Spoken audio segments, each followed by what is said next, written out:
Hello everyone, नमस्कार, जोहार। आप सभी का स्वागत है विजडम लर्निंग क्लासेस में। मैं मुकेश सर आज इस लेक्चर में बात करूंगा JAC board 2023 class 11 subject chemistry में पूछे गए प्रश्नों को हल करेंगे।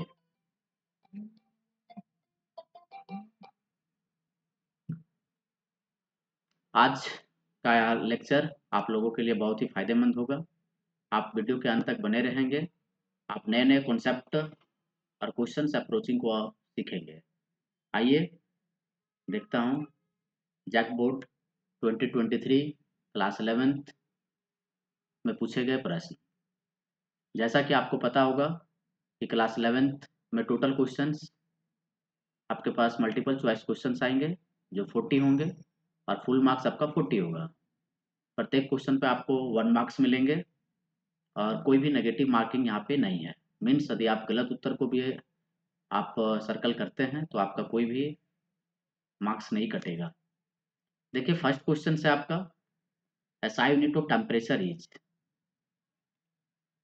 आपको पता है यहाँ से एक क्वेश्चन 7 फंडामेंटल फिजिकल क्वांटिटीज का यूनिट से रिलेटेड आपको क्वेश्चंस पूछे जाते हैं, जिसमें से आपके पास यहाँ पे आज है टेम्परेचर का एसआई यूनिट। स्टैंडर्ड यूनिट क्या होता है? इंटरनेशनल सिस्टम में टेम्परेचर को किस में मेजर करते हैं? तो आपको पता होगा कि टेम्परेचर का एसआई यूनिट क्या होता है? केल्विन। जैसे आप यहाँ देख लीजिएगा physical quantity 7 fundamental basic units होते हैं। जैसे यदि आप देखेंगे लेंथ को मेजर हम लोग करते हैं मीटर्स में, मास को किलोग्राम में, टाइम को सेकंड में, इलेक्ट्रिक करंट को एम्पियर में, टेम्परेचर को केल्विन में। सिंबल भी आप ध्यान रखेंगे, केल्विन के लिए क्या है? कैपिटल के। अमाउंट्स ऑफ सब्सटेंस को मोल में रिप्रेजेंट करेंगे एंड ल्यूमिनस इंटेंसिटी को कैंडेला में। चलिए नेक्स्ट क्वेश्चन की ओर चलता हूँ। क्वेश्चन नंबर 2, यहाँ पे आप देखेंगे क्या है आपके पास? An organic compound contains carbon, hydrogen and oxygen. Its elemental analysis: carbon 38.71%, hydrogen 9.67%। पूछा है इस ऑर्गेनिक कंपाउंड्स का एम्पिरिकल फार्मूला। तो आप देख रहे होंगे कि ऑर्गेनिक कंपाउंड्स में क्या क्या है? कार्बन है, हाइड्रोजन है, ऑक्सीजन है। कार्बन का परसेंट दिया हुआ है, हाइड्रोजन का परसेंट दिया हुआ है, ऑक्सीजन का नहीं दिया हुआ है। तो हम लोग को पता है कि परसेंटेज क्या होता है? 100 में निकलेंगे। तो कार्बन हाइड्रोजन को देख के बाकी जो रिमेनिंग होगा वो मेरा ऑक्सीजन का परसेंटेज को देगा। और इसके बाद एम्पिरिकल फार्मूला पूछा जा रहा है। एम्पिरिकल फार्मूला जनरली होता क्या है? एम्पिरिकल फार्मूला क्या होता है? Simplest whole number ratio of containing elements. ठीक है, तो हॉल नंबर रेशियो हम लोग फाइंड करेंगे कि कार्बन हाइड्रोजन एंड ऑक्सीजन कितने कितने होंगे। तो मैं बात करता हूँ, यहाँ पे इसको सॉल्व करेंगे। ठीक है, आपके पास कार्बन कितने परसेंट है? Just again 38.7%।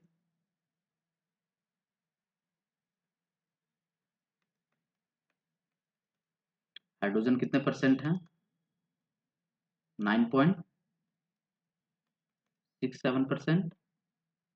ठीक है, नेक्स्ट क्या है? ऑक्सीजन नहीं दिया हुआ है, तो ऑक्सीजन हम लोग क्या करेंगे? यहाँ पे खुद से फाइंड कर लेंगे। ऑक्सीजन कितने परसेंट हो जाएंगे? ऑक्सीजन की यदि हम लोग बात करें तो ये आपको क्या करेंगे? कार्बन और हाइड्रोजन को ऐड कर देंगे। ठीक है, कार्बन और हाइड्रोजन को ऐड करेंगे तो क्या हो जाएगा? बाकी जो रिमेनिंग यहाँ पे यदि आप देख रहे होंगे तो ऑक्सीजन कितने हो जाएंगे? ये 38.71 और 9.67 को ऐड करेंगे और 100 में क्या करेंगे? इसको सब्ट्रैक्ट करेंगे तो आपके पास ऑक्सीजन का परसेंटेज निकल जाएगा। ऑक्सीजन का परसेंटेज कितना हो जाएगा? 51.62%। कैसे कैलकुलेट किए हम लोग? टोटल कितने होते हैं? 100। ठीक है, माइनस 38.71 माइनस 9.67। ठीक है, 9.67%। तो आपके पास यहाँ पे कैलकुलेट करेंगे तो आपके पास आ जाएगा 51.62%। अब क्या फाइंड करना है कि सिंपलेस्ट होल नंबर रेशियो निकालना है तो क्या करेंगे? सभी का मॉलिक्यूलर मास जो होगा उससे हम लोग क्या करेंगे? डिवाइड करेंगे। ठीक है, तो कार्बन के लिए कितना हो जाएंगे? कार्बन का आपको पता होगा एटॉमिक नंबर 6। यदि एटॉमिक मास की बात करें इसका मॉलिक्यूलर मास का बात करें तो हम लोग क्या करेंगे, अप्रोक्सीमेट लेकर के चलेंगे, ठीक है, क्योंकि सिंपलेस्ट होल नंबर रेशियो निकालना है। तो कितना हो जाएगा 12। हाइड्रोजन के लिए बात करेंगे तो कितना हो जाएगा 9.67। हाइड्रोजन का कितना होगा 1। ऑक्सीजन का बात करेंगे तो कितना आ गया ऑक्सीजन 51.62 अपॉन ऑक्सीजन का कितना हो जाएगा 16। क्या करेंगे, इसको डिवाइड करेंगे। अब 12 से यदि 38 को डिवाइड करेंगे तो क्या हो जाएगा 12 वन जा 12, 12 टू जा 24, 12 थ्री जा 36, मीन्स 3 में जाएगा। फिर क्या है, डेसिमल है, डेसिमल 2 बचेगा, 2 पे 7 27, तो 12 टू जा 24, ठीक है। फिर 5, तो फिर से हम लोग यहाँ देखेंगे 12 ये 3.22 के आसपास आएगा, ठीक है। अब हाइड्रोजन के लिए बात करेंगे, हाइड्रोजन कितना हो जाएंगे 1 से डिवाइड करेंगे तो सेम आएगा 9.67। ऑक्सीजन के लिए बात करेंगे तो कितना हो जाएगा 16 3 जा 48.22 के आसपास ये भी है, ठीक है। आप क्या करेंगे, सिंपलेस्ट हॉल नंबर हम लोग को फाइंड करना है। तो सिंपलेस्ट हॉल नंबर फाइंड करने के लिए क्या करेंगे कि आपके पास जो भी कंटेनिंग एलिमेंट्स है उसमें से जो पर आया होगा कैलकुलेशन, उसमें से जो मिनिमम वैल्यू होगा उससे क्या करेंगे सभी को डिवाइड कर देंगे। तो मिनिमम वैल्यू क्या है 3.22, 9.67, 3.22 मीन्स 3.22 है। तो क्या करेंगे सभी को 3.22 से डिवाइड कर देंगे, ठीक है। ये समझ आ गया, मैं इसमें कर दूं 3.22, इसमें डिवाइड कर दो 3.22, इसमें डिवाइड कर दो 3.22। तो क्या हो जाएगा, ये कैंसिल आउट, सेम है, कट के कितना आ जाएगा 1। हाइड्रोजन कितना हो जाएंगे 3 3 जा 9, ऑक्सीजन कितना हो जाएंगे 1। मीन्स आपके पास जो कैलकुलेट करेंगे carbon 1, hydrogen 3, oxygen 1, simplest hall number ratio यहाँ पे हो गया, ठीक है। Means carbon, hydrogen and oxygen का सिंपलेस्ट हॉल नंबर रेशियो कितना हो गया 1:3:1। तो एम्पिरिकल फार्मूला क्या होता है, आपके पास कार्बन कितना है 1, हाइड्रोजन कितना हो गया 3, ऑक्सीजन कितना हो गया 1। मीन्स इस क्वेश्चन का जो आंसर यदि हम लोग देखें तो क्या हो जाएगा CH3O। CH3O किस ऑप्शन पे है, ऑप्शन नंबर 3। तो ऑप्शन नंबर 3 आपका ये करेक्ट होगा, ठीक है। इस तरह का क्वेश्चंस आपके पास आएंगे, और भी क्वेश्चंस मैं मोस्ट इंपॉर्टेंट क्वेश्चंस में लेके आऊंगा सेशन में, तो वहां पे मैं कंप्लीट करवाऊंगा। समझ में आ गया, चलते हैं नेक्स्ट क्वेश्चंस की ओर। Question number 3, maximum number of electrons in 4D orbital. आपके पास 4D ऑर्बिटल्स में मैक्सिमम नंबर ऑफ इलेक्ट्रॉन्स पूछा जा रहा है। ऑप्शन है आपके पास 14, ऑप्शन नंबर 2 10, 8, 6।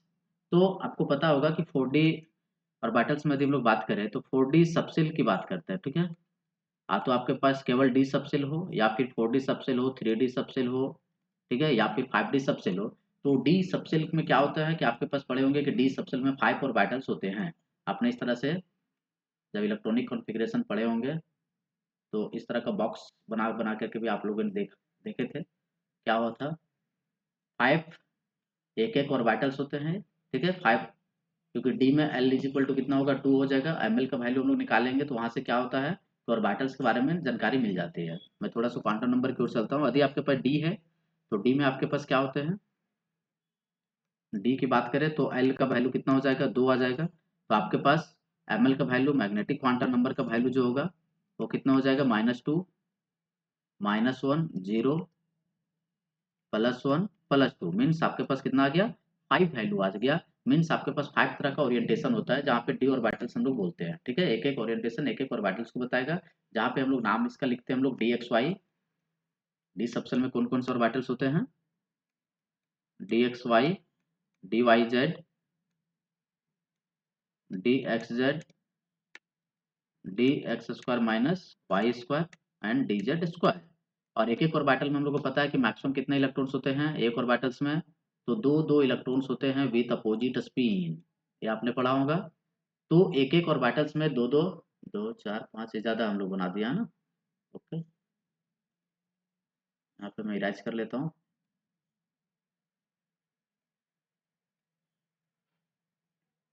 5 रखना था,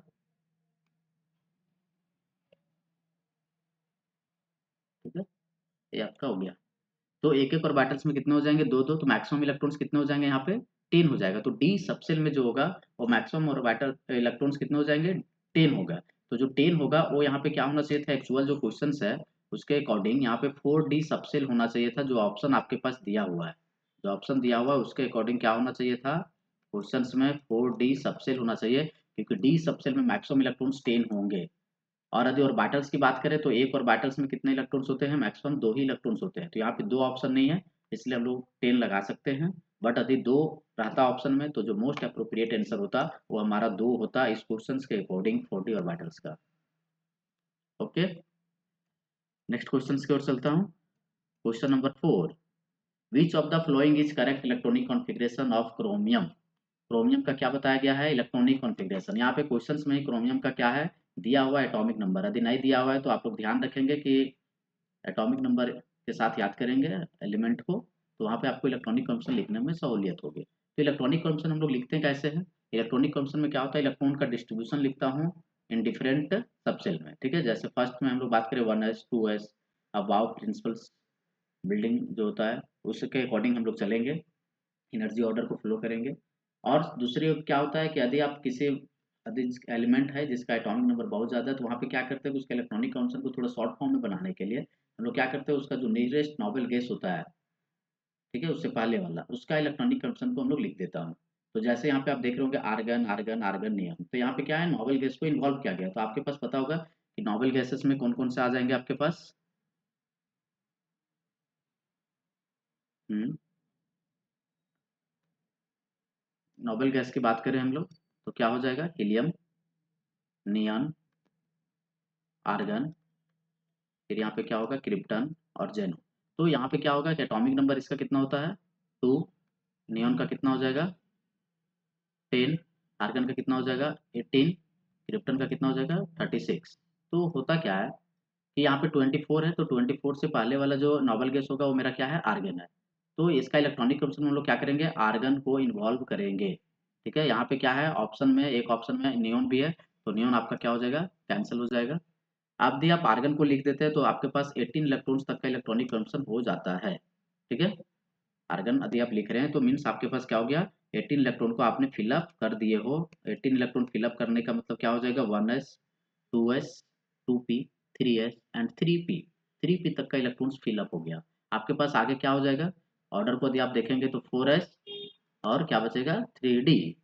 4s में मैक्सिमम इलेक्ट्रॉन्स कितने होते हैं, एस और एस सबसेल है तो एस में कितना होगा, एक और बाइटल्स, और मैक्सिमम कितना इलेक्ट्रॉन्स हो सकता है 2। तो 18 और 2 20 हो जाएगा, और आपके पास रिमेनिंग क्या बचेगा 4, तो 3d4 होगा। बट ए ऑप्शन क्या है आपके पास, ये इलेक्ट्रॉनिक कंबशन गलत होगा। ऐसा क्यों होगा, क्योंकि यदि एक्सचेंज एनर्जी हम लोग देखें 4s3d का, ठीक है, तो वेरी एनर्जी एनर्जी गैप बहुत ही कम होता है। तो यहाँ पे क्या होता है कि आपके पास यदि आप एक इलेक्ट्रॉन्स को यदि आप 4s से क्या करें हम लोग 3d में भेज दें तो क्या हो जाएगा 3d5। और एक ऐसा इलेक्ट्रॉनिक कॉन्फ़िगरेशन है क्योंकि एस और एस सबसेल में एक और बाइटल्स होंगे, ठीक है, इस तरह का। यदि मैं बात करूँ 4s को तो एक इलेक्ट्रॉन्स हो जाएंगे। यदि हम लोग 3d का बात करूँ तो अभी मैं बात कर रहा था डी में कितने और बाइटल्स हो जाएंगे, 5 हो जाएंगे, 1 2 3 4 5। और D5 है तो क्या करेंगे, हंस रूल को पालन करेंगे, एक एक इलेक्ट्रॉन्स को पहले हम लोग फिलअप करेंगे सभी ऑर्बिटल्स में, तो एक एक आ गया। तो यहाँ हम लोग क्या देख रहे हैं कि दोनों जो है 4s और 3d, अब जो हुआ 1 और 3d 5 करने के बाद दोनों हाफ फील्ड है। और आपको पता है कि हाफ फील्ड इलेक्ट्रॉनिक कॉन्फ़िगरेशन क्या होते हैं, हाफ फील्ड इलेक्ट्रॉनिक कॉन्फ़िगरेशन हो गया। और हाफ फील्ड इलेक्ट्रॉनिक कॉन्फ़िगरेशन के कारण क्या होता है, एक्स्ट्रा स्टेबिलिटी गेन करता है।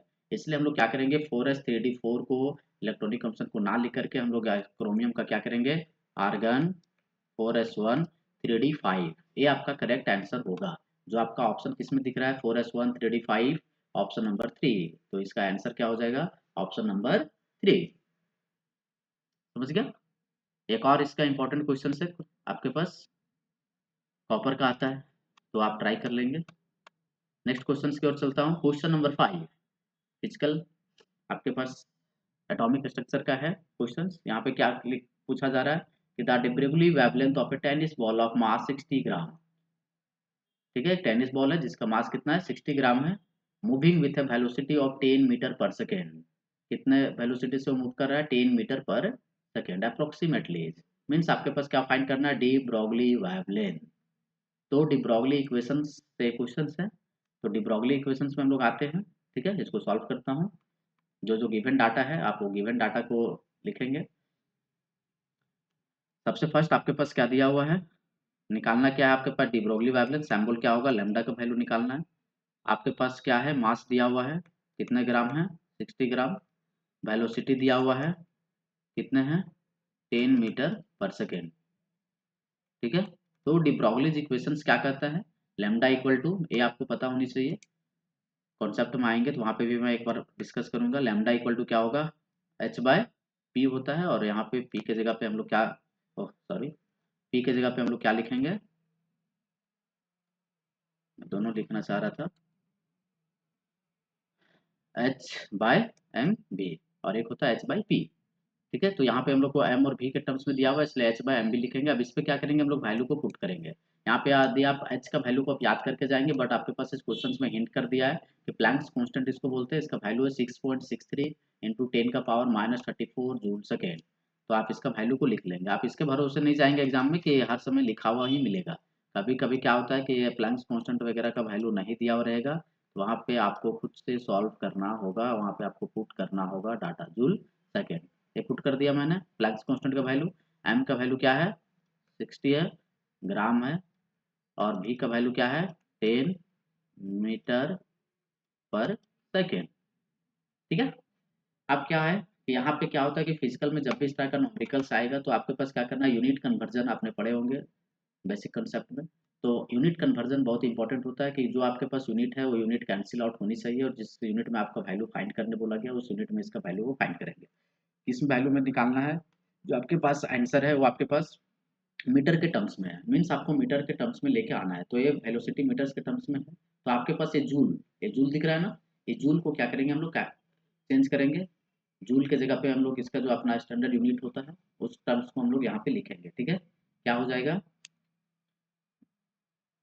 लैम्डा इज इक्वल टू, मैं देखूं तो 6.63 इंटू 10⁻⁻34 इंटू जूल को हम लोग क्या लिखेंगे, केजी, क्या लिखेंगे, केजी मीटर स्क्वायर पर सेकेंड स्क्वायर। ठीक है, ये जूल की जगह लिखा हो, केजी मीटर स्क्वायर पर सेकेंड स्क्वायर, और बगल में क्या है सेकेंड है, तो सेकेंड हो गया, अपॉन ये क्या है 60, ये ग्राम में है तो क्या करेंगे, या तो ग्राम को केजी में कन्वर्ट कर देंगे, या फिर ये जो केजी लिखे है इस केजी को हम लोग ग्राम में कन्वर्ट कर देंगे। ठीक है, तो यदि इसको हम लोग ग्राम में लिखना चाहेंगे तो 60 को 10 से हम लोग यहाँ पे अप्लाई भी कर सकते हैं, और नहीं तो ऐसे भी रहने दीजिए। ठीक है, 60 इंटू 10 है, क्या क्या बच गया यूनिट में यहाँ पे नीचे, ग्राम, मीटर, और ये पर सेकंड को यदि अपर में भेज दूँ तो क्या हो जाएगा, सेकंड हो जाएगा। ठीक है, अब ये सेकंड पर सेकंड स्क्वायर है और ये 2 सेकंड है, तो इसको कैंसिल आउट कर देता हूँ। 1 मीटर है, 1 मीटर कैंसिल आउट हो जाएगा। अब बच गया क्या यहाँ पे, केजी और ग्राम, तो क्या करेंगे, केजी को भी हम लोग कन्वर्ट कर देंगे ग्राम में। ठीक है, तो क्या आपके पास आ जाएगा 6.63 इंटू 10⁻⁻34 इंटू 1 केजी में कितने ग्राम हो जाएंगे, 10⁻³ मीन्स 1000 ग्राम होते हैं, तो 1000 ग्राम हो गया। ठीक है, बगल में क्या बच जाएगा, ऊपर मीटर बच जाएगा, नीचे क्या है 60 इंटू 10, और नीचे ग्राम में इसको लिखा हुआ है, तो ग्राम को ग्राम से कैंसिल हो गया, 10 कैंसिल आउट हो जाएगा, ये 10 कैंसिल आउट हो जाएगा। ठीक है, ये 6 है, 6 से इसको डिवाइड करेंगे तो क्या हो जाएगा, 6 × 1 = 6, 1.1 के आसपास आएगा, इंटू 10⁻⁻34, और यहाँ पे बचा हुआ है 10। तो नेक्स्ट कैलकुलेशन क्या आ गया आपके पास, 1 से हम लोग मल्टीप्लाई करेंगे 1.1 से, तो लगभग वही डाटा आएगा, मीन्स आपके पास -34 इंटू 10 मीटर, क्या हो जाएगा, -34 है, 10⁻1 है, तो क्या कितना बचेगा, 10⁻−33 मीटर। उम्मीद करता हूँ समझ में आ गया होगा। क्या क्या हूँ कि जो डाटा आपके पास एम और बी के टर्म्स में है, तो lambda equal to H by M B, H का वैल्यू एम और बी का वैल्यू, केवल इसमें इंपॉर्टेंस क्या था कि जूल को kg metre square per second square में लिखेंगे और एक यूनिट में लेके जाएंगे ताकि यूनिट आपका कैंसिल आउट हो जाए। तो आपका आंसर कितना हो गया, 10⁻−33 मीटर, जो कि किस ऑप्शन में है, 10⁻−33 मीटर्स ऑप्शन नंबर 3 में है, तो ऑप्शन नंबर 3 आपका करेक्ट होगा। ठीक है, नेक्स्ट क्वेश्चन की ओर चलता हूँ। क्वेश्चन नंबर 6 लिखा हुआ है, the number of elements in fourth period of periodic table. Fourth period periodic table का फोर्थ पीरियड में कितने एलिमेंट है, ये पूछा जा रहा है। तो जिनको यदि पता होगा, ठीक है, कि फर्स्ट पीरियड में कितना एलिमेंट होते हैं, फर्स्ट पीरियड में यदि आप देखें तो हाइड्रोजन और हीलियम होते हैं 2, दूसरे में देखेंगे तो क्या होता है, लिथियम से लेकर के नियोन तक होता है 8, तीसरे में क्या होता है, सोडियम से लेकर के आर्गन तक होता है, ठीक है 8, फोर्थ पीरियड में क्या होता है, पोटासियम से लेकर के क्रिप्टन तक होगा 18, ठीक है। तो जिसको पता है वो तो यहाँ से टिक कर लेंगे पीरियोडिक टेबल के हिसाब से कि फोर्थ पीरियड में आया, तो आपका क्या हो जाएगा, 18 इलेक्ट्रॉन आ जाएगा। तो इसका आंसर क्या हो गया, 18। बट मैं आपको एक की पॉइंट बताता हूँ कि यदि आपके पास किसी भी पीरियड में यदि पीरियड पूछा जाता है कि नंबर ऑफ एलिमेंट्स कितना होंगे, तो आप इसे राइट डाउन करेंगे, ठीक है, लिख लेंगे नंबर ऑफ एलिमेंट्स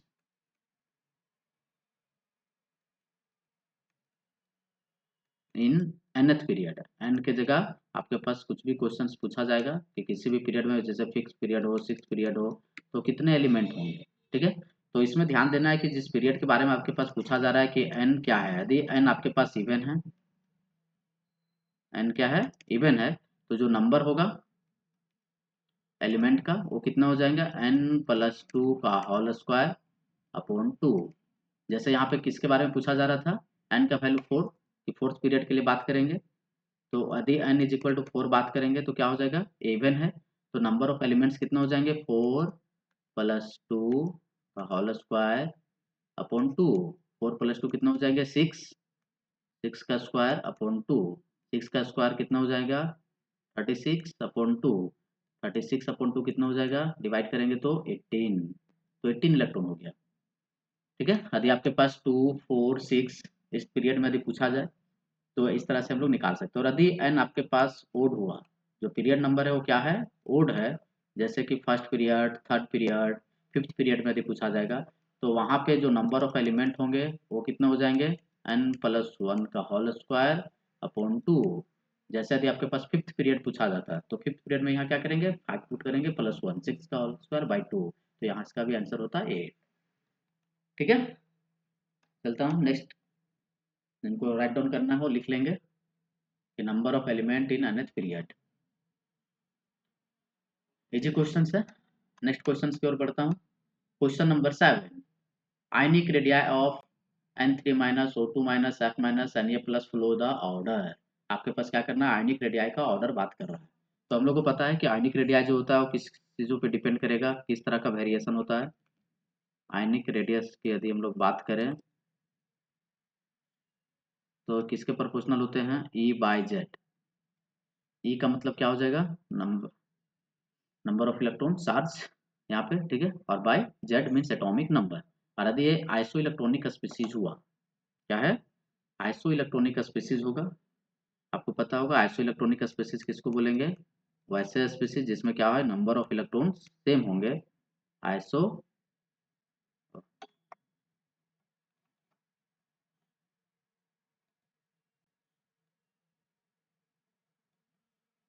बात करता हूँ आइसो इलेक्ट्रॉनिक, यदि आइसो इलेक्ट्रॉनिक स्पीसीज होगा तो ऐसे केस में जो आयनिक रेडियाई होता है, क्योंकि एग्जाम में जनरली क्या होता है, आइसो इलेक्ट्रॉनिक स्पीसीज के ही बारे में जनरली पूछा जाता है, तो ये क्या हो जाएगा, क्योंकि इस सबका यहाँ पे सेम हो जाएगा नंबर ऑफ इलेक्ट्रॉन, तो 1/Z मीन जेड का इन्वर्सली प्रोपोर्शनल होगा आयनिक रेडियाई। तो आपके पास जो डाटा है उस डाटा के अनुसार आप चलेंगे, तो क्या क्या दिया हुआ है, N3-, तो नाइट्रोजन का जेड का वैल्यू कितना होगा, देश में मैं बात करूँ, नीचे वाले में बात कर लेता हूँ, हिंदी वाले में जो लिखा हुआ है टर्म्स, यदि जेड का यदि हम लोग वैल्यू देखेंगे तो कितना हो जाएगा, नाइट्रोजन का 7, ऑक्सीजन का कितना हो जाएगा 8, फ्लोरीन का कितना हो जाएगा 9, सोडियम का एटॉमिक नंबर कितना हो जाएगा 11।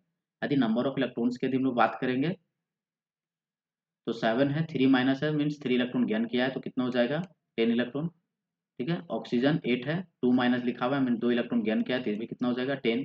फ्लोरीन -9 है, एक माइनस है मीन्स 1 इलेक्ट्रॉन गेन किया है, तो 10।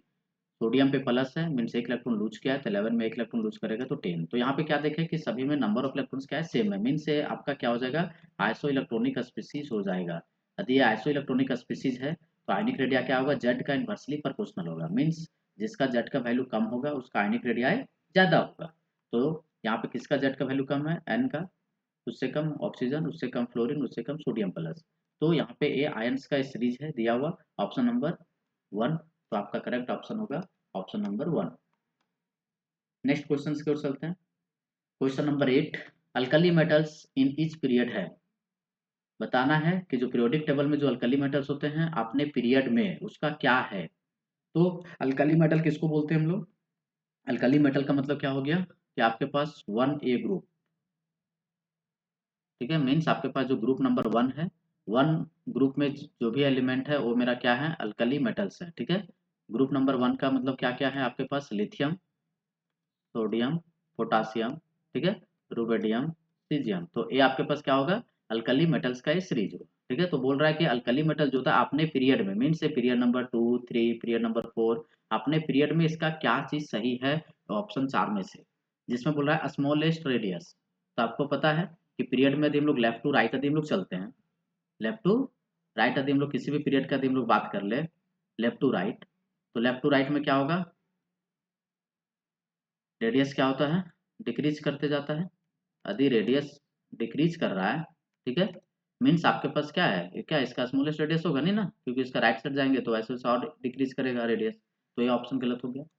लोवेस्ट आयोनाइजेशन एनर्जी, आपको पता है कि रेडियस यदि डिक्रीज कर रहा है तो जो फर्स्ट आयोनाइजेशन एनर्जी होगा वो क्या करेगा? इंक्रीज करेगा, ठीक है। हाफ फील्ड फुल फील्ड की जगह पे थोड़ा सा वेरी करता है, बट इन जनरल यदि हम लोग बात करें लेफ्ट टू राइट, तो क्या होगा? फर्स्ट आयोनाइजेशन एनर्जी इंक्रीज करेगा। यदि इंक्रीज कर रहा है इसका मतलब इसका जो आयोनाइजेशन एनर्जी आपने पीरियड का बात करेंगे हम लोग, सेकेंड पीरियड में, इसका थर्ड पीरियड में, इसका फोर्थ पीरियड में, तो ये सभी का क्या होगा? आयोनाइजेशन एनर्जी सबसे कम होगा अपने पीरियड वाले में।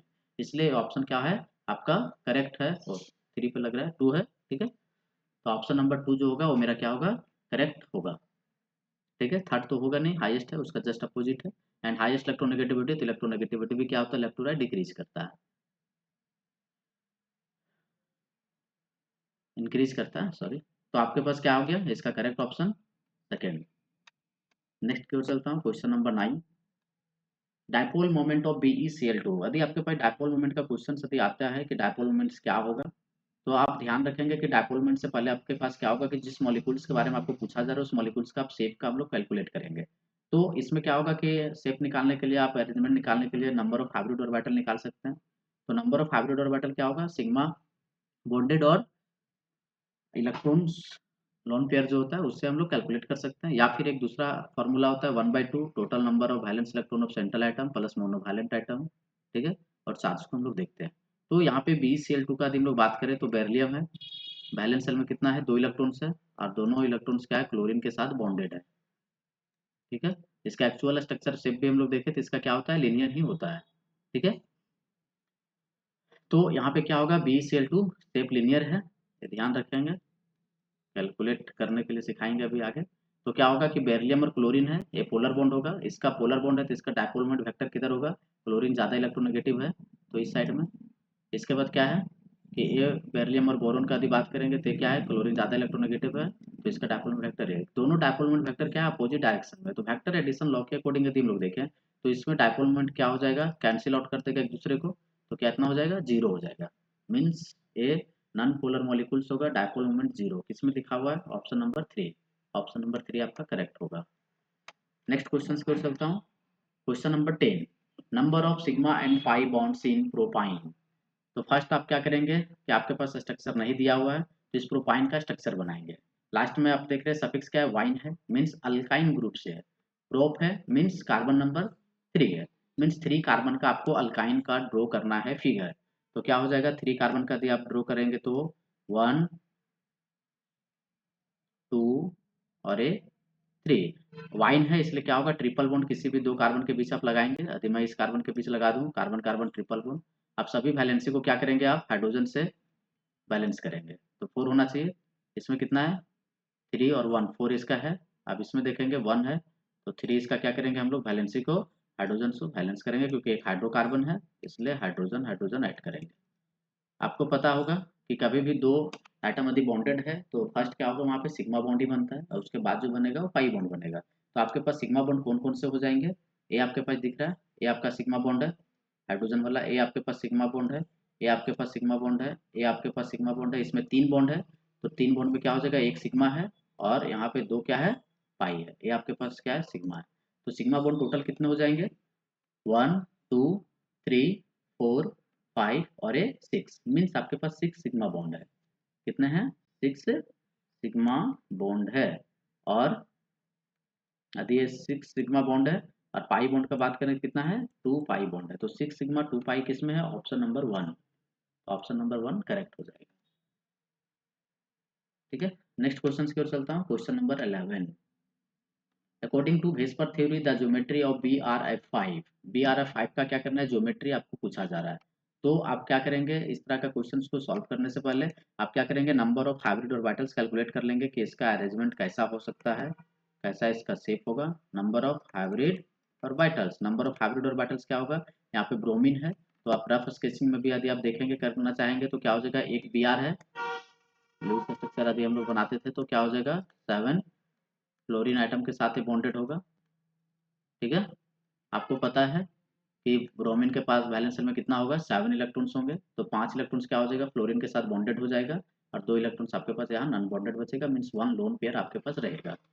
तो क्या होता है, नंबर ऑफ हाइब्रिड ऑर्बिटल का formula 1/2 total valence electron of central atom. Central atom यहाँ पे क्या है, ब्रोमीन है, इसलिए ब्रोमीन का वैलेंस इलेक्ट्रॉन्स लिखेंगे हम लोग, कितना है, 7 है, हेलोजन का ग्रुप से, plus number of monovalent atom कितना है, फ्लोरीन मोनोवैलेंट एटम है, सिंगल बॉन्ड के साथ जुड़ा हुआ है 5, कोई चार्ज वगैरह नहीं है, तो ये क्लोज। कितना हो जाएगा, 1/2, 7 और 5 ऐड करेंगे तो कितना हो जाएगा, 12, 2 से डिवाइड करेंगे कितना हो जाएगा, 6, मीन्स आपके पास टोटल हाइब्रिड ऑर्बिटल 6 है।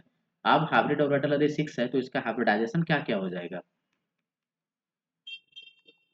हाइब्रिडाइजेशन का यदि हम लोग बात करेंगे तो क्या हो जाएगा, 6 है तो 1s, पी में 3 होता है तो P3, सॉरी, sp3, और क्या हो जाएगा, D2, तो sp3d2, sp3d2 में क्या हो जाता है, अरेंजमेंट यदि हम लोग बात करेंगे तो sp3d2 की बात करें तो किस अरेंजमेंट में जाएगा, ये ऑक्टाहेड्रल, ऑक्टाहेड्रल जाएगा।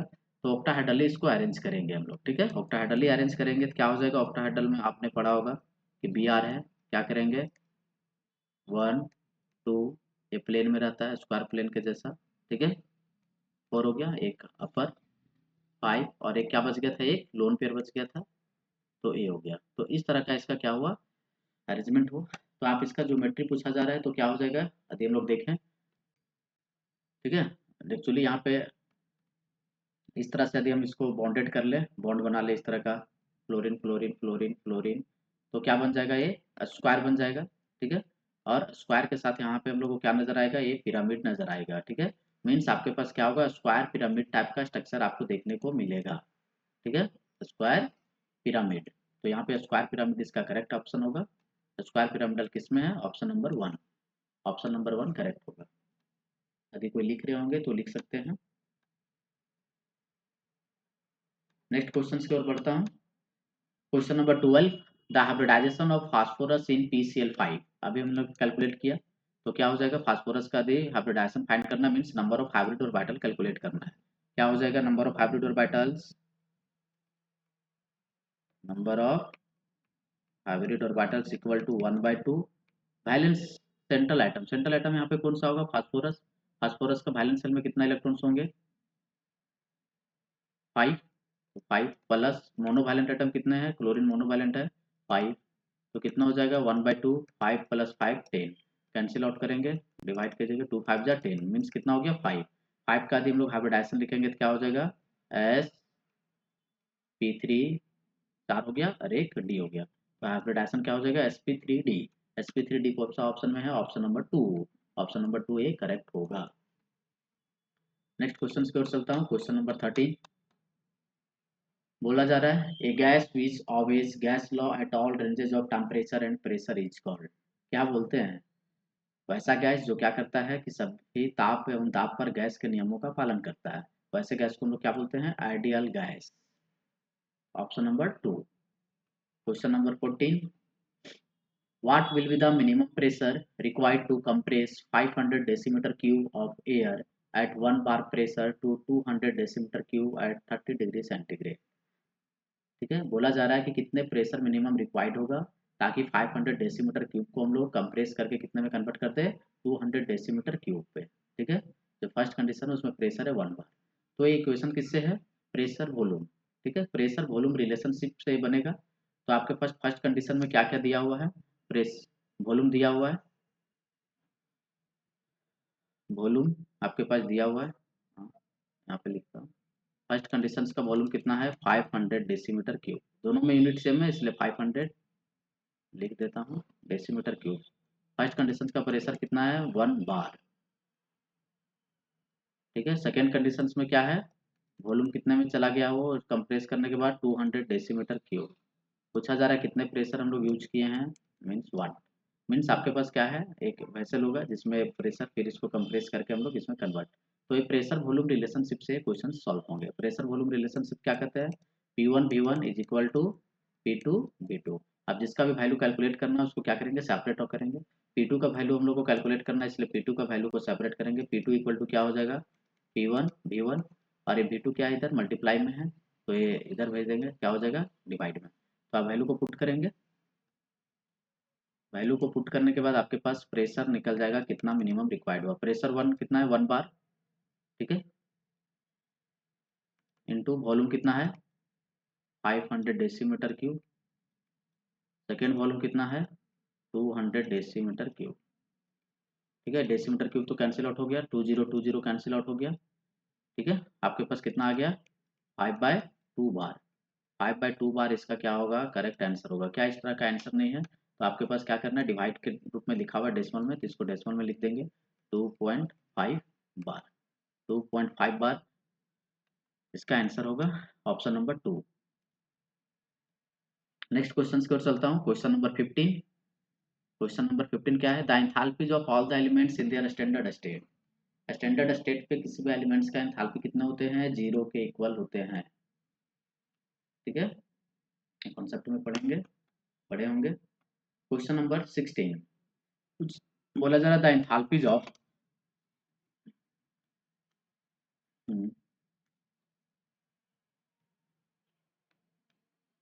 Enthalpies of formation, enthalpies of formation of ammonia. Enthalpies of formation of ammonia means क्या है, एक मोल एमोनिया का फॉर्मेशन। ठीक है, दिया हुआ डाटा यहाँ पे ध्यान रखेंगे कि माइनस यहाँ पे है। ठीक है, वैल्यू यहाँ पे है, मीन्स -46 किलोजूल पर मोल है। इसको क्या रीड करेंगे, -46 किलोजूल पर मोल। ठीक है, the enthalpy change for the reaction. तो इस रिएक्शंस के लिए एंथैल्पी चेंज आपको निकालना है। तो फर्स्ट आप क्या करेंगे, एंथैल्पी जो फॉर्मेशन का डाटा दिया हुआ तो पहले तो उस इक्वेशंस को हम लोग लिखेंगे। ठीक है, एंथैल्पी जो formation of ammonia means 1 mole formation करना है। ठीक है, तो क्या होगा, अमोनिया का फॉर्मेशन आप पढ़े होंगे, कौन कौन से गैस हैं, नीचे वाले इक्वेशन से भी आपको हिंट मिल जाएगा जिसको नहीं पता होगा, नाइट्रोजन प्लस हाइड्रोजन। ठीक है, स्टेट यहाँ पे नहीं लिख रहा हूँ, क्या हो जाएगा, NH3। आपके पास इसको क्या रखना है, हमेशा 1 मोल ही रखना है क्योंकि 1 मोल का ही होता है। जब भी आपके पास फॉर्मेशन दिया हुआ है मीन्स उस सब्सटेंस को 1 मोल बनाना है, उसके अकॉर्डिंग उसको बैलेंस करना है, ना कि ऐसा बैलेंस करेंगे कि N2 है तो यहाँ पे 2 कर देंगे, 2 नहीं करना है। ठीक है, इसके अकॉर्डिंग इसको बैलेंस कीजिए। नाइट्रोजन 1 है तो इधर क्या हो जाएगा, 1/2। हाइड्रोजन कितना है, 3 है, और इधर कितना है, 2 है, तो इसको क्या करेंगे, 3/2।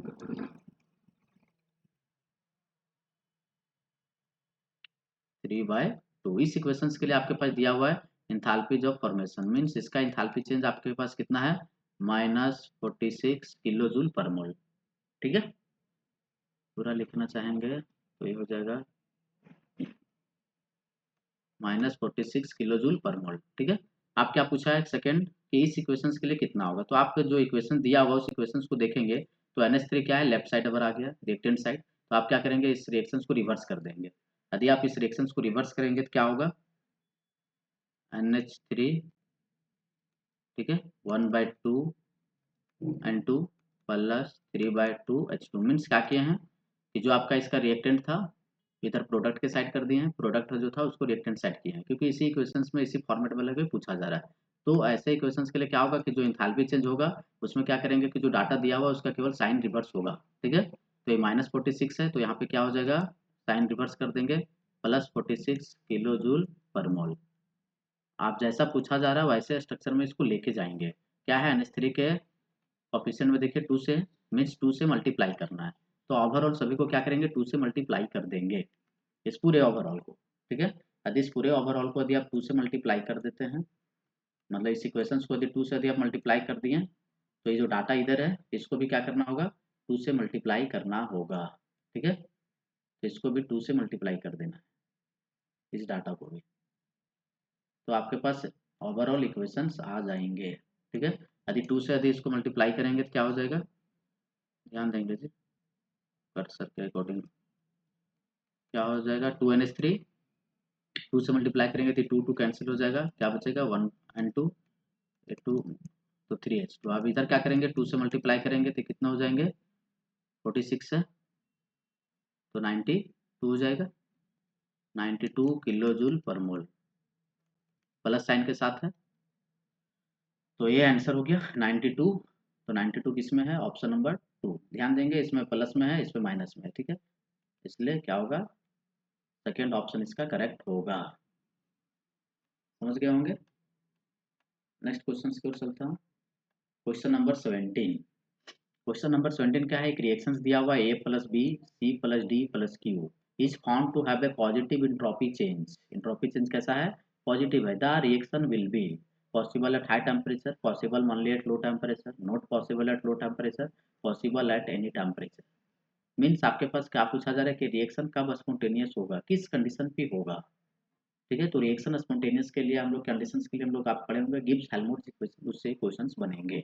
यदि आपके पास फर्स्ट आप देखें कि इस इक्वेशंस में क्या दिया हुआ है, प्लस क्यू दिया हुआ है, प्लस क्यू से आपके पास क्या कंक्लूजन निकल जाएगा, ये रिएक्शन कैसा है, प्लस क्यू कहने का मतलब ये रिएक्शन कैसा है, एक्सोथर्मिक है, ठीक है।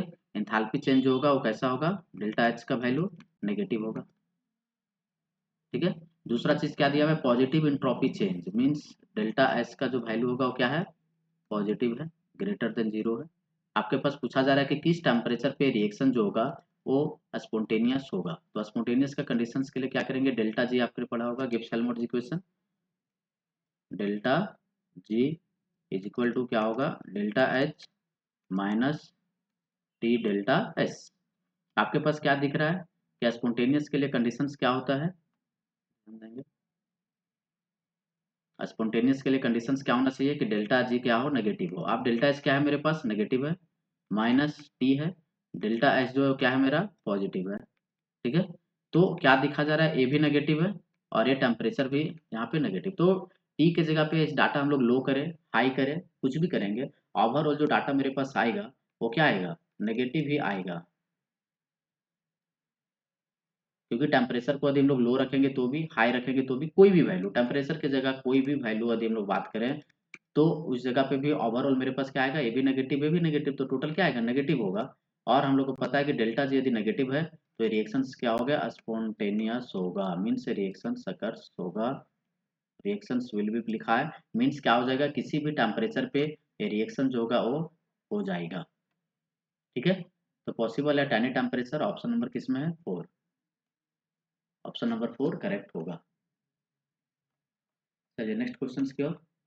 Question number 18, for the reaction, एक रिएक्शन है CaCO3 सॉलिड है, CaO सॉलिड बन रहा है एंड CO2 गैस, आपके पास क्या है, Kp पूछा जा रहा है, means equilibrium constant in terms of pressure. तो आप इक्विलिब्रियम कांस्टेंट हम लोग कैसे कैलकुलेट करते हैं, अधिक कंसंट्रेशन के टर्म्स में होता तो Kc होता, अधिक प्रेशर के टर्म्स में तो Kp है। क्या करना है, प्रेशर के टर्म्स में दिया हुआ मीन्स हम लोग को क्या करेंगे, गैसेस प्रोडक्ट जो होगा उसका प्रेशर हम लोग देखेंगे बाय गैसेस रिएक्टेंट देखेंगे, प्रोडक्ट के साइड में ये तो सॉलिड है इसलिए इसका प्रेशर यूनिट ही मान लेंगे, मतलब कैन 1 हो जाएगा, खत्म। ये भी रिएक्टेंट है, सॉलिड है, ये भी खत्म हो जाएगा। प्रोडक्ट के साइड केवल CO2 गैस है इसलिए क्या हो जाएगा, प्रेशर ऑफ CO2 बाय कुछ भी यहाँ रिएक्टेंट के साइड नहीं होगा, 1 होगा, तो आपके पास आंसर क्या हो जाएगा, pressure of CO2, option number 2, इसलिए ऑप्शन नंबर 2 करेक्ट होगा। चलते हैं नेक्स्ट क्वेश्चन की ओर। Question number 19, the conjugate acid of NH3 is, NH3 का क्या करना है, कॉन्जुगेट एसिड निकालना है, तो कॉन्जुगेट एसिड क्या होगा, H प्लस आयंस को ज्ञान करने के बाद जो स्पीसीज बचेगा, जो आयंस होगा NH3 है, कॉन्जुगेट एसिड निकालना है तो क्या करेंगे, इस पे H प्लस को ऐड करेंगे, क्या हो जाएगा, NH4 plus, ammonium ion, ammonium ion किस में है, option number 2, option number 2 correct हो जाएगा। नेक्स्ट है question number 20, which of the following is Lewis acid. Lewis acid के बारे में आपसे पूछा जा रहा है कि 4 ऑप्शन में से कौन सा लुईस एसिड है, तो ध्यान रखेंगे कि लुईस एसिड जो होता है वो क्या होता है, अरे लुईस एसिड का मतलब क्या है, आपके पास इलेक्ट्रॉन डेफिशिएंट मॉलिक्यूल्स होना चाहिए। क्या होना चाहिए, इलेक्ट्रॉन डेफिशिएंट मॉलिक्यूल्स होना चाहिए, या फिर क्या होना चाहिए कि वैसा स्पीशीज जिसका सेंट्रल एटम पे क्या हो, वैकेंट और वाइटल्स हो, वैकेंट और वाइटल्स हो, तो उसको हम लोग क्या बोलेंगे, लुईस एसिड। या फिर वो क्या करें, मीन्स इलेक्ट्रॉन पेयर एक्सेप्टर हो, इसको भी बोला जा सकता है। इलेक्ट्रॉन्स की कमी होगा तो क्या होगा, इलेक्ट्रॉन एक्सेप्टर। ठीक है, तो वैसा स्पीशीज जिसमें इलेक्ट्रॉन डेफिशिएंट हो, या फिर वैकेंट हो और वाइटल्स हो, उसका सेंट्रल एटम हो, या फिर इलेक्ट्रॉन एक्सेप्टर हो, तो वैसे स्पीशीज को क्या बोलेंगे, लुईस एसिड। तो यहाँ पे आप देख रहे होंगे क्या है, BF3।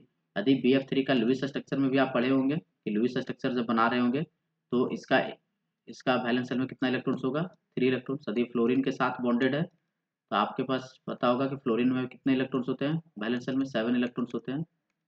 ठीक है, मैं इसको लुईस कॉन्सेप्ट में ही केवल लेके जाता हूँ।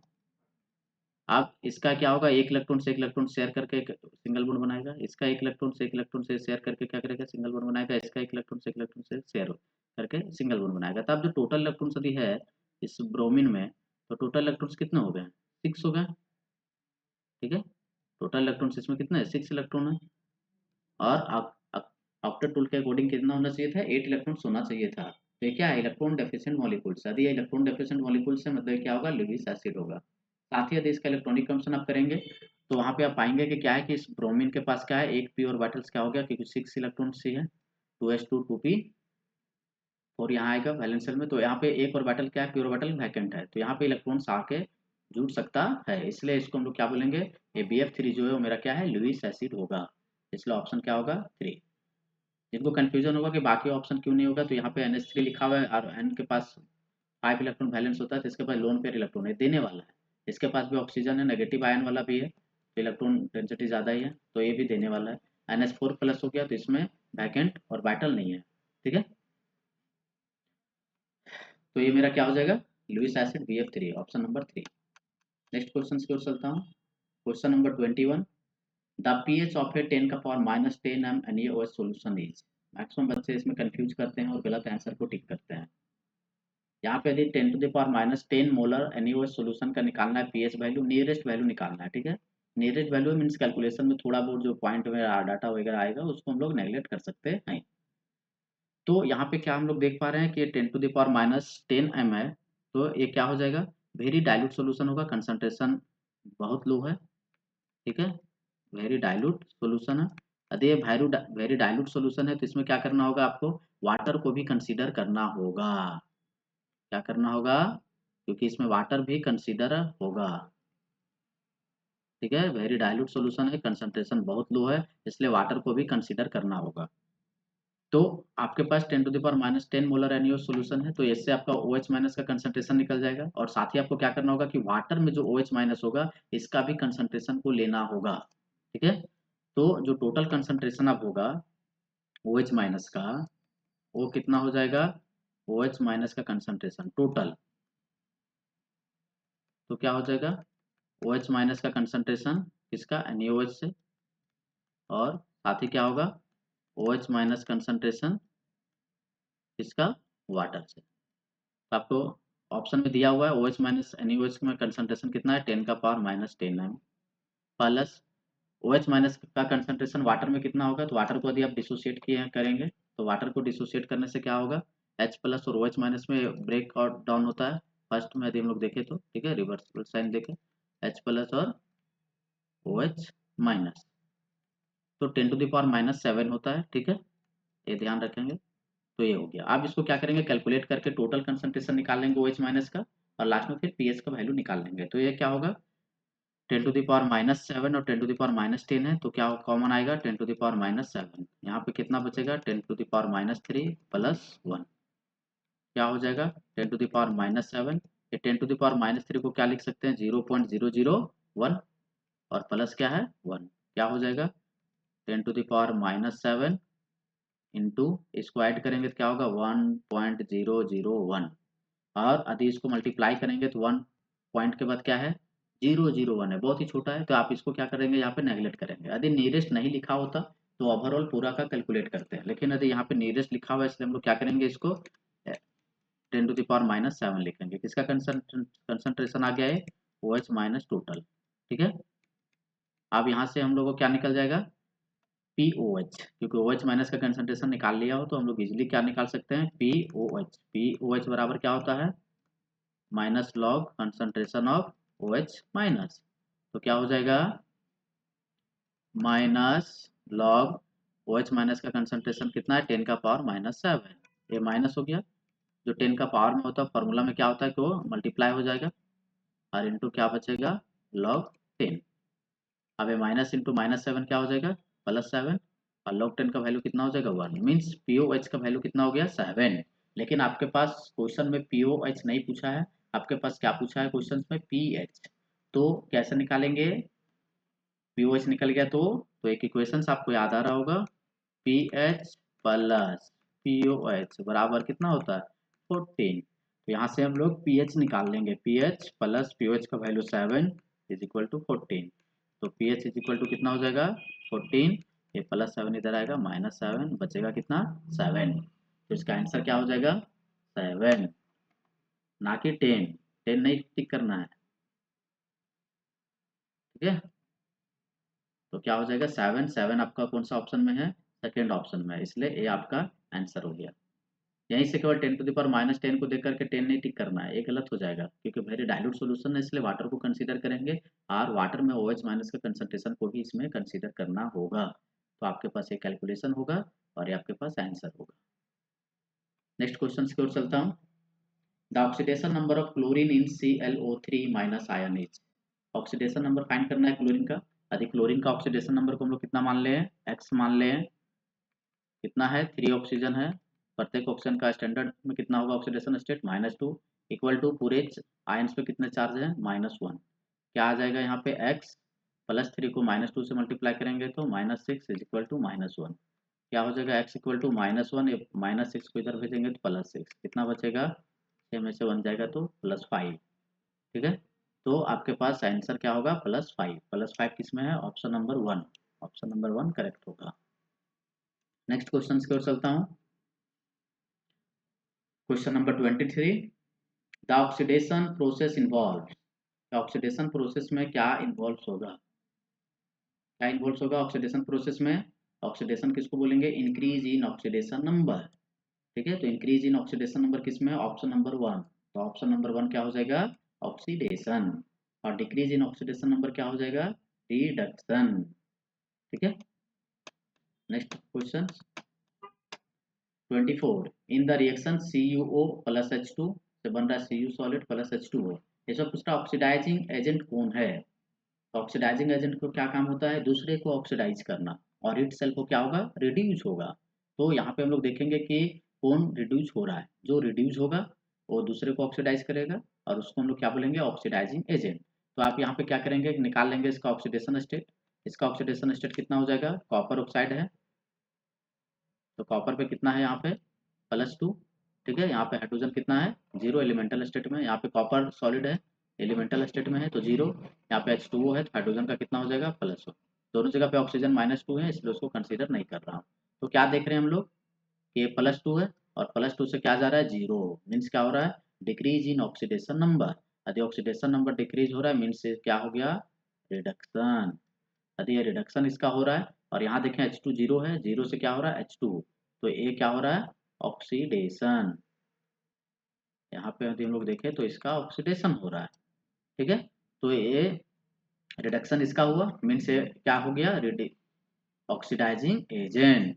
तो आपके पास ऑक्सीडाइजिंग एजेंट क्या हो जाएगा? CuO। जिनको कंफ्यूजन है उनके लिए नीचे लिख रहा हूँ। ठीक है, देखें CuO प्लस H2 है, बन रहा था Cu प्लस H2O। तो यहाँ से यहाँ हम लोग क्या देख रहे थे कि कॉपर ऑक्साइड है, +2 से 0 जा रहा था, तो इसका क्या हो रहा है? रिडक्शन हो रहा है। इसका रिडक्शन हो रहा है, ये H2 0 से +1 में जा रहा था तो इसका क्या हो रहा था? ऑक्सीडेशन हो रहा था।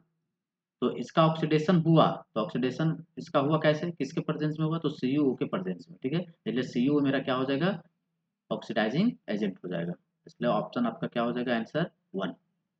नेक्स्ट क्वेश्चन की ओर चलता हूँ। क्वेश्चन नंबर 25 क्या है? The bond angle of water molecule is.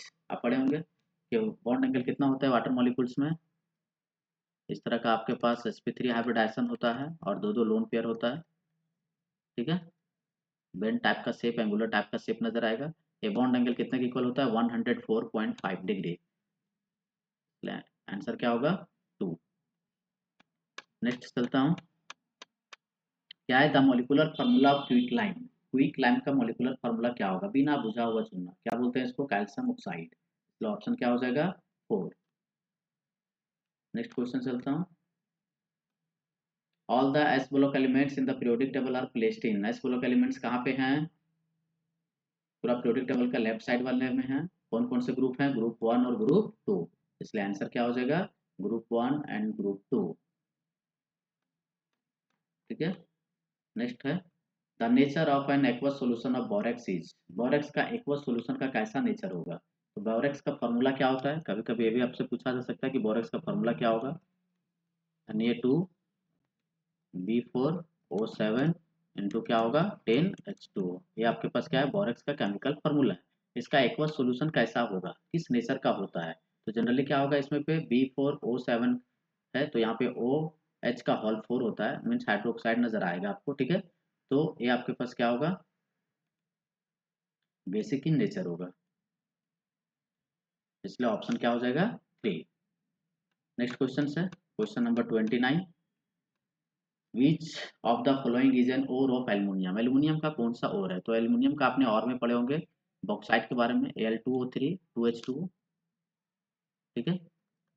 Al2O3 into 2H2O, ये क्या होता है, बॉक्साइट होता है, ये क्या है, एल्युमिनियम का ओर्स है, इसलिए ऑप्शन 4 हो जाएगा करेक्ट। नेक्स्ट क्वेश्चन है, IUPAC name of CH3 CH2 CO CH2 CH3, इसका आयुपेक नेम लिखना है। तो फर्स्ट आप क्या करेंगे, कार्बन को काउंट कर लेंगे, ठीक है, जिधर से भी नजदीक होगा। 1, यहाँ पे चलता हूँ, 2, 3, ये क्या है 4, ये क्या है 5। टोटल कार्बन कितने हैं, 5 है। रूट वर्ड में 5 कार्बन होगा, तो जो भी आपके पास 4 कार्बन का नाम लिखा हुआ है ये क्या हो जाएगा, गलत हो जाएगा, 5 कार्बन में ये है। अब क्या है, यहाँ पे कौन सा फंक्शनल ग्रुप आपको दिख रहा है, CO। CO का मतलब क्या हो जाएगा, आपके पास इधर भी कार्बन है, तो इसको क्या बोलते हैं, कीटोनिक ग्रुप। और कीटोनिक ग्रुप का हम लोग सफिक्स में लिखते हैं, इसमें क्या लिखते हैं, ओन। और इसका पोजीशन इधर से भी काउंट कर रहे हैं, आप तो इधर से भी काउंट कर रहे हैं, ठीक है। 1 इधर से काउंट करेंगे तो 2, इधर से काउंट करेंगे तो 3, ठीक है। तो दोनों पोजीशन में 3 ही आ रहा है, इसलिए इसका नाम क्या हो जाएगा, पेंट 3 ओन। तो ये आपका करेक्ट ऑप्शन होगा, थर्ड। नेक्स्ट क्वेश्चन है, the position isomer of CH3 CH2 CH2OH। आपको क्या करना है, इसका पोजीशन आइसोमर बनाना। तो पोजीशन आइसोमर में क्या करते हैं हम लोग, फंक्शनल ग्रुप सेम होता है और फंक्शनल ग्रुप का जो पोजीशन होगा उसको डिफरेंट करना है। तो आपके पास क्या करना है, यहाँ पे CH3 CH2 CH2OH है, तो आपके पास क्या होगा, आपका इसका पोजीशन को चेंज करना है, तो क्या हो जाएगा, CH3 CH, लास्ट कार्बन में आपको दिख रहा था यहाँ पे OH, अगर क्या करेंगे लास्ट कार्बन पे OH ना लगा करके इसको हम लोग बीच में ले आएंगे, पोजीशन को चेंज कर देंगे, वहाँ 1 है, यहाँ पे सेकेंड पोजीशन है, तो ये आपका हो जाएगा इसका पोजीशन आइसोमर। इसी को कैसे हम लोग लिख सकते हैं, ये CH में क्या है, CH3 है, इधर भी क्या है, CH3 है, मीन्स आपके पास क्या है, CH3 ट्वाइस है, किसके साथ, CH के साथ, और इसके साथ क्या अटैच है, OH। तो ऐसा ऑप्शन किसमें है, सेकेंड ऑप्शन में, तो ये आपका सेकेंड हो गया करेक्ट। नेक्स्ट क्वेश्चन है क्वेश्चन नंबर 32, CH3 का हॉल टू CH, और यहाँ पे एक डॉट आपको नजर आ रहा है, इस डॉट को हम लोग क्या बोलते हैं, ऑर्गेनिक में फ्री रेडिकल। क्या है, फ्री रेडिकल है, मीन्स आपके पास फ्री रेडिकल है, तो कैसा है, CH3 का हॉल टू, अभी हमने बताया, यदि CH3 का हॉल टू है तो कैसे हम लोग लिख सकते हैं, CH3 है, यहाँ पे CH है, इस पे रेडिकल लिखा हुआ है। आप CH3 जो है राइट साइड भी लिख सकते हैं और ये नीचे भी इससे लिख सकते हैं, दोनों एक ही चीजें हैं। तो ये पोर्शन है CH3 CH रेडिकल CH3। तो इस प्रकार का जहाँ भी यूनिट होता है CH3 CH CH3, ऐसा यूनिट को हम लोग क्या बोलते हैं, आइसो। कॉमन नेम में क्या होता है, आइसो, और 3 कार्बन है इसलिए यहाँ पे प्रोपाइल होगा, आइसो प्रोपाइल फ्री रेडिकल। तो ये आपका करेक्ट ऑप्शन हो गया 1, ठीक है। नेक्स्ट क्वेश्चन की ओर चलता हूँ, क्वेश्चन नंबर 33, क्या है, विच of the following is an electrophile. Electrophile का मतलब क्या होता है, इलेक्ट्रॉन लविंग स्पीसीज, जिसको इलेक्ट्रॉन की जरूरत है, इलेक्ट्रॉन्स की चाहत है। तो कैसे हम लोग इसको देखते हैं, तो अभी मैंने बोला इलेक्ट्रॉन डेफिशिएंट स्पीसीज होगा, ठीक है, वैकेंट प्योर वाइटल वाले हो गए, ठीक है, या फिर पॉजिटिव चार्ज आयन होंगे। तो पॉजिटिवली आयन जो होगा वो क्या होता है, इलेक्ट्रोफाइल के कैटेगरी में आएगा। तो यहाँ पे पॉजिटिव आयन्स क्या है, Cl4। तो ये आपका हो जाएगा करेक्ट ऑप्शन। नेक्स्ट क्वेश्चन के चलते हैं। विच of the following carbocation is most stable, कि कौन सा कार्बोकेटायन जो होगा वो ज़्यादा स्टेबल होगा। तो कार्बोकेटायन का स्टेबिलिटी का ऑर्डर सभी को पता है, क्या होता है स्टेबिलिटी का ऑर्डर, पहले ये देख लेता हूँ।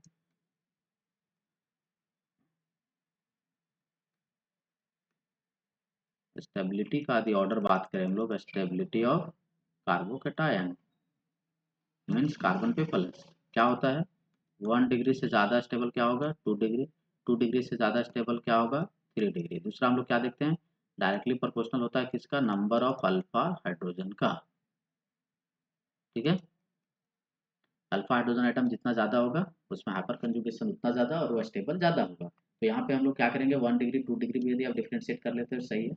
इस कार्बन पे क्या है पॉजिटिव चार्ज, और एक कार्बन कितने कार्बन से अटैच है, एक कार्बन से, इसलिए मेरा क्या होगा 1 डिग्री होगा। कितने डिग्री है ये, फर्स्ट वाला 1 डिग्री कार्बोकेटायन है। 2 वाला यदि हम लोग बात करें हम लोग, यहाँ 10 नजर आ रहा है ना, तो इरेज कर देता हूँ। ये है मेरा 1 डिग्री कार्बोकेटायन।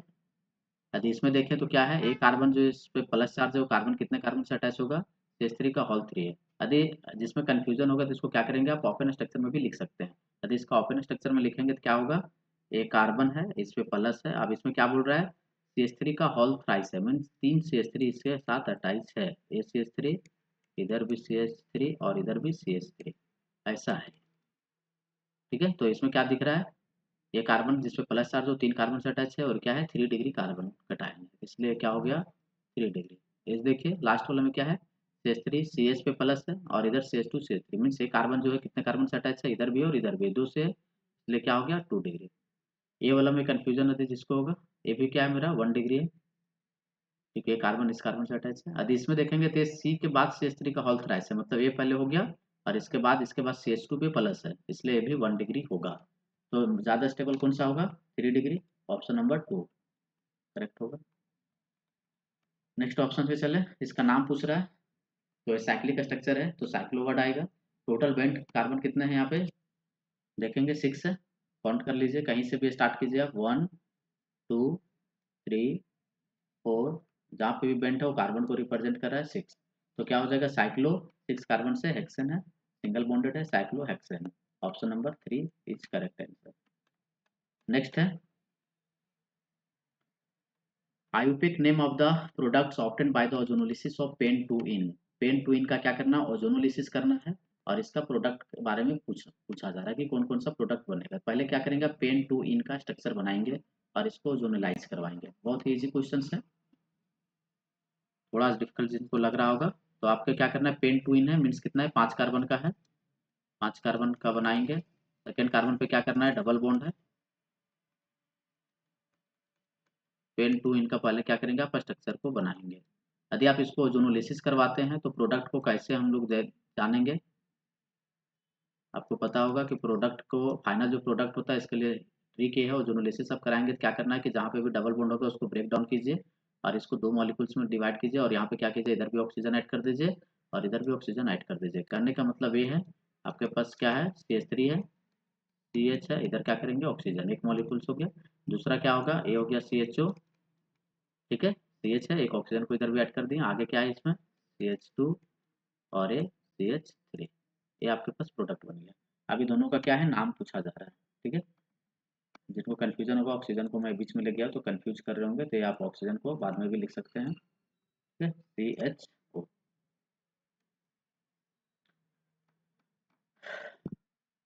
अच्छे से लिख दो, ठीक है।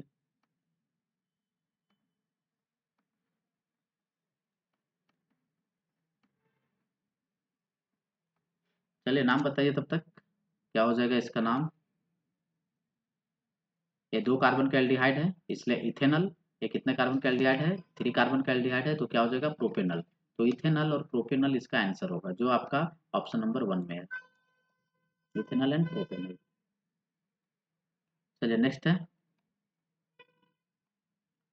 CH2 CH double bond CH2 means ethene, ये क्या है इथीन है।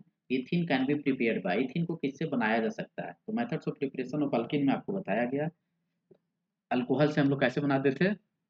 डिहाइड्रेशन ऑफ अल्कोहल से हम लोग बना लेते थे। तो यहाँ पे फर्स्ट ऑप्शन में देखिए क्या है, heating sodium acetate with soda lime. यदि सोडा लाइम के साथ यदि सोडियम एसीटेट को हीट करेंगे तो इसमें क्या प्रोडक्ट आपको बनेगा? मीथेन इसका बनेगा। ठीक है। दूसरा क्या है? Heating ethanol with access of कौन का H2SO4।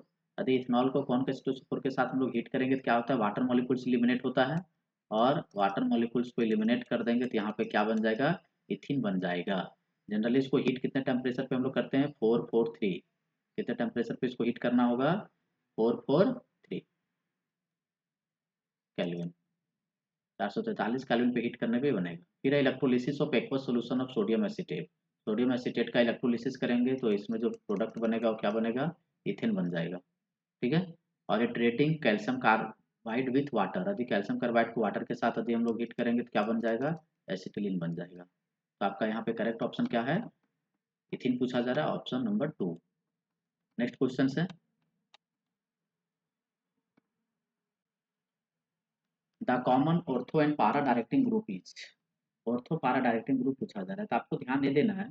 यदि ऑर्थो पारा डायरेक्टिंग ग्रुप यदि आपको होगा तो आप याद नहीं करेंगे, इसमें आपको समझने के लिए एक आपके पास हिंट है कि ऑर्थो पारा डायरेक्टिंग ग्रुप होता है तो क्या होता है? हमारे पास बेंजीन है। ठीक है, बेंजीन बना लीजिए। ठीक है। और क्या करना है कि जो ग्रुप है उस ग्रुप का जो एक आइटम जो आपके पास जुड़ेगा, ठीक है, ए आइटम के पास आपके पास क्या होना चाहिए? लोन पेयर ऑफ इलेक्ट्रॉन्स होना चाहिए। यदि है तो पूरा ग्रुप जो होगा मेरा क्या होगा? ऑर्थो एंड पारा डायरेक्टिंग ग्रुप होगा।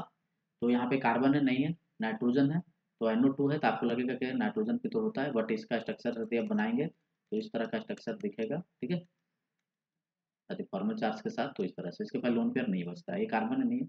यहाँ पे देखिए OH है तो OH में क्या है? O के पास लोन पेयर ऑफ इलेक्ट्रॉन्स है, तो ये मेरा क्या हो जाएगा? ऑर्थो पारा डायरेक्टिंग ग्रुप हो जाएगा। ठीक है, ऐसे ही आप फिनॉल का रिएक्शंस पढ़ेंगे तो उसमें आपको ऑर्थो पारा नजर आएगा। नेक्स्ट क्वेश्चन है, विच of the following is responsible for depletion of ozone layer. Ozone layer का डिप्लेशन में सबसे ज्यादा रिस्पॉन्सिबल कौन सा गैस होते हैं? क्लोरोफ्लोरोकार्बन, इसमें मेंशन है। तो क्लोरोफ्लोरोकार्बन को हम लोग क्या बोलते हैं? फेरोन्स। ध्यान रखेंगे कि क्लोरोफ्लोरोकार्बन को हम लोग क्या है यहाँ पे लिखा हुआ? फेरोन्स। तो ए भी ऑप्शन आपके पास रहेगा, इसी का अनदर नेम है। तो आपका करेक्ट ऑप्शन क्या हो जाएगा? 4। Option number 5। Question number last की ओर चलता हूँ, beside CO2 the other green house gases. बताना है कि CO2 के अलावा ग्रीन हाउस गैस और कौन सा होगा? तो क्या होता है? मीथेन। मीथेन आपका क्या होगा? Green house gas. ये हमने देखा आज 2023 के 40 क्वेश्चन, बहुत ही अच्छा लगा होगा। उम्मीद करता हूँ कि आप आगे भी इसी तरह से हमारे सेशन में जुड़ेंगे। आप ध्यान रखेंगे, यदि आपको और भी इम्पोर्टेंट क्वेश्चंस और इसी तरह के ट्रिक यदि आपको जानना है एक्सप्लेनेशन के साथ, तो आप हमारे यूट्यूब चैनल के साथ बने रहेंगे। आपको सेशन अच्छा लगा तो आप प्लीज़ इसे लाइक शेयर एंड सब्सक्राइब करें। Thank you.